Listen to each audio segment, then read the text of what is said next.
and I hereby do declare that Claire Margaret Ward is duly elected. The proud face of the first ever mayor of the East Midlands. Labour's Claire Ward winning the election with 40% of the vote. Throughout this campaign, I've heard your message loud and clear. You are ready for change.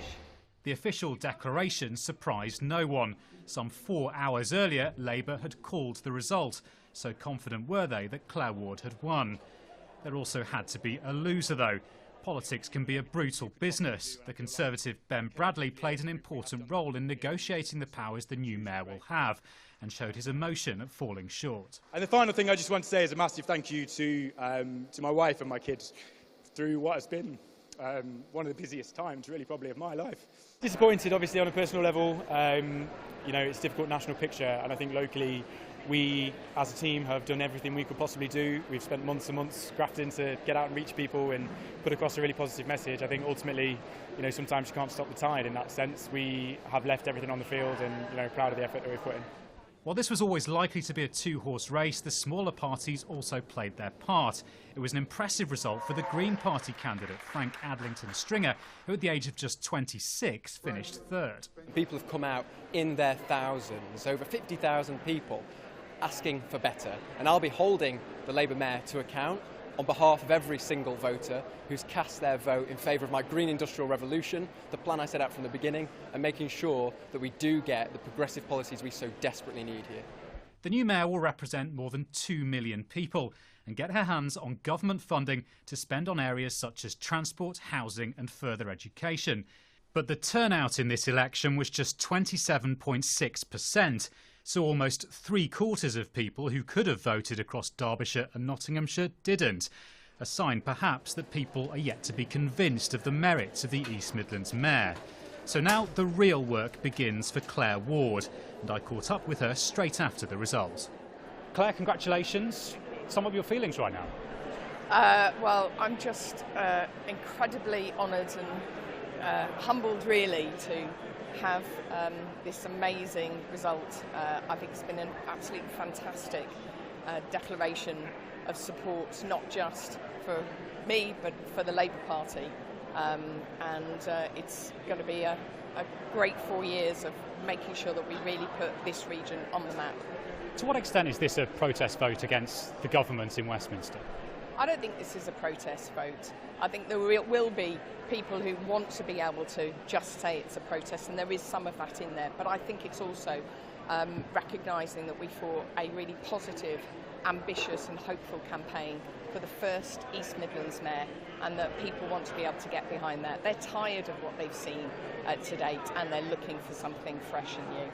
Your party needed to win here, didn't it, to show that it is on track to potentially win that general election when it eventually comes? Well, we are, certainly we've done a fantastic result right across this region, and there are many key seats here that we need to win for the general election. But I'm clear that, you know, this is just that start, and people have put their confidence in the Labour Party, they've put the confidence in me as the first East Midlands mayor. The turnout was just 27%. What are you going to do to convince people that this role is actually worthwhile? Because clearly the vast majority of people who could have voted didn't take part yesterday. I think these things are difficult, and if you look at other regional mayors on their first election, the turnout is quite low. People are still getting used to this. It's a different culture for this country to have regional mayors. Lots of places don't have them. This is about having somebody who will champion and shout out for this region, who through this new role will be able to take the powers and funding of Westminster and to be able to make those decisions about our own priorities here in this region.